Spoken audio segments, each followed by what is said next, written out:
Annapolis residents. The Annapolis Police Department has declared a state of emergency and is asking all citizens to cease their Halloween celebrations.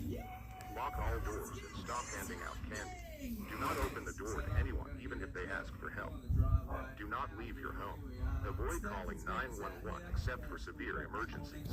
Lines are currently receiving more calls than the network can handle. A haunted house has been illegally set up in the abandoned IKEA store building on Allentown Road. Although the organizers of the event have not obtained the necessary permits to hold their haunted house, more than 760 people showed up to the grand opening tonight.